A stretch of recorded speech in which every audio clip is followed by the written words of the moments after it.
प्रविष्टि 2024-25 शुरू हुई है। आज हम बात करेंगे कक्षा 9 और 11 के लिए कि परीक्षा परिणाम बनाते समय हमें किन महत्वपूर्ण बिंदुओं का ध्यान रखना होगा। आज इस वीडियो के अंदर आप ये जानेंगे कि न्यूनतम पूर्णांक कक्षा 9 और 11 के लिए क्या है, क्रमांक अंक का क्या प्रावधान है, व्यावसायिक शिक्षा के अंक भार क्या है, विद्यार्थी की रैंक किस प्रकार से यहाँ पे रहेगी, ग्रीन शीट, लॉक, वेरीफाई और प्रिंट ऑप्शंस आपको कहाँ मिलेगा, किस प्रकार से ये फॉर्मूले रहने वाले हैं।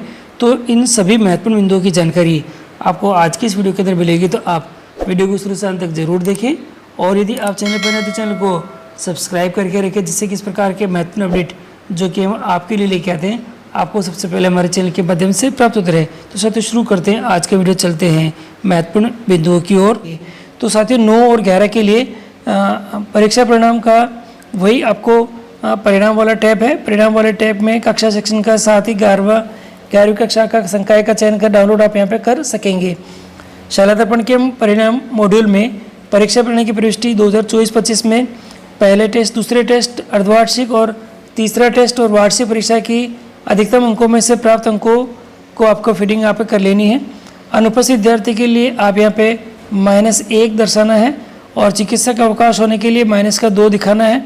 यदि आप द्वारा अनुपस्थित विद्यार्थियों के लिए किसी विषय में 0 अंक का अंकन किया है तो उसका अर्थ है कि विद्यार्थी परीक्षा में उपस्थित था और उसको अंक यहाँ पे 0 मिले हैं। तो आप ध्यान रखिएगा कि यदि अनुपस्थित है तो आपको जो विकल्प दे रखे हैं अनुपस्थित में भी यदि अनुपस्थित है तो ये है, अवकाश पर ये है।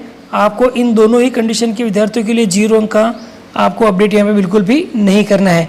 कक्षा 11 में जिन विद्यार्थियों ने परीक्षा परिणाम देरी से आने के कारण RSSO और NIOS के परिणाम घोषणा में देरी होने के कारण अर्धवार्षिक परीक्षा से पूर्व विद्यालय में प्रवेश लिया है तथा प्रथम और द्वितीय परख में भाग नहीं लिया है, उनको दोनों परीक्षाओं की छूट होगी तथा शेष रही अर्धवार्षिक, तृतीय परख और वार्षिक परीक्षा के आधार पर ही परिणाम की घोषणा की जाएगी।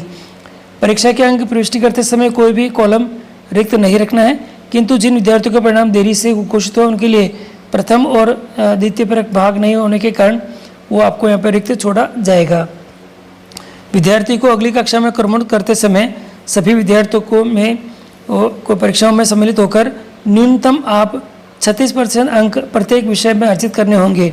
उत्तीर्ण होने के लिए विद्यार्थी को 2 परखों और वार्षिक परीक्षा अथवा 1 परख अर्धवार्षिक और वार्षिक परीक्षा में सम्मिलित होना आपके पास में आवश्यक यहाँ पे होगा। तो ये महत्वपूर्ण रहेगा। विभागीय नियमानुसार 2 विषयों में कृपांक यानी कि ग्रेस दिया जा सकता है। एक विषय में 5% है और तथा 2 विषय होने पर 2% का कृपांक दे होगा, किंतु किसी विषय में चिकित्सक अवकाश लिए जाने की स्थिति में पूरक अथवा पुनः परीक्षा में सम्मिलित होने की स्थिति में कृपांक दे नहीं होंगे। ध्यान रखिएगा, किसी विषय की लिखित और प्रायोगिक परीक्षा में अलग अलग उत्तीर्ण होना होगा, प्रायोगिक में भी कृपांक दे नहीं होते हैं। ध्यान रखिएगा, अधिकतम 2 विषयों के लिए पूरक जो कि घोषित हो किया जा सकता है, जिसके लिए न्यूनतम 25% अंक लाना उसको अनिवार्य होगा।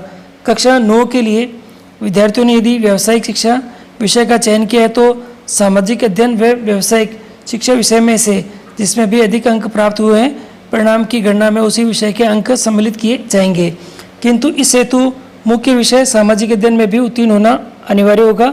उदाहरण के लिए सामाजिक में 200 में से 24 अंक आए हैं, जबकि व्यावसायिक शिक्षा में 200 में से 180 अंक प्राप्त होने पर विद्यार्थी अनुत्तीर्ण होगा। ध्यान रखिएगा, यहाँ पर कम से कम भी ये जो मिनिमम मार्क्स की जो रिक्वायरमेंट है वो होनी ही चाहिए।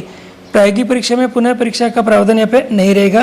व्यावसायिक शिक्षा के अंक वार्षिक परीक्षा के साथ ही प्रविष्ट किए जाएंगे। 20 पोर्टफोलियो के, 30 थ्योरी के, 50 प्रैक्टिकल के यहाँ पे रहेंगे। शाला दर्पण के परिणाम टैब में जनरेट जो रिजल्ट के टैब में परीक्षा परिणाम अध्ययन किया जाएगा और आपको किसी प्रकार का परिवर्तन होने की स्थिति में जनरेट रिजल्ट टैब पर क्लिक करके अपडेट करना है तो मार्कशीट आपको पूर्व के अंक मार्कशीट में दिखाई देंगे। लॉक और वेरीफाई करने के बाद ही आपका परिणाम यहाँ पे जारी होगा। आपके द्वारा अंकों में किए गए बदलाव तो ग्रीन शीट में प्रदर्शित हो जाएंगे, किंतु जनरेट रिजल्ट पर क्लिक करके ही अंक तालिका प्रदर्शित होगी। तो ध्यान रखिएगा, अगर अंक रिजल्ट देखना है तो जनरेट रिजल्ट पर क्लिक करके आप करेंगे तो ही आपको दिखाई देगा। पूरक और पुनः परीक्षा से पहले अनवेरीफाई कर अंकों में परिवर्तन कर आप जनरेट रिजल्ट का अध्ययन कर पुनः वेरीफाई करना और ड्राफ्ट अंक तालिका की प्रदर्शित होगी। पुनः परीक्षा और पूरक परीक्षा का मॉड्यूल उक्त परीक्षा तिथि से ही प्रभावी होगा। अंक तालिका में विद्यार्थी के रैंक मेरिट प्रथम बार किए गए परिणाम घोषणा पर ही प्रदर्शित होगी, किंतु किसी भी विद्यार्थी के अंक परिवर्तन किए जाने से प्रभावित रैंक द्वारा प्रदर्शित नहीं की जाएगी।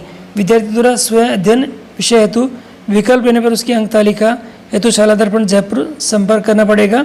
और परीक्षा संबंधी समस्याओं के लिए राजेश बेरवा जो कि परीक्षा अधिकारी है का शाला दर्पण प्रकोष्ठ जयपुर के मोबाइल नंबर ये दे रखे हैं, आप इनसे यहाँ पर कोई भी संशोधन हो तो संपर्क यहाँ पे कर सकेंगे। तो साथ ही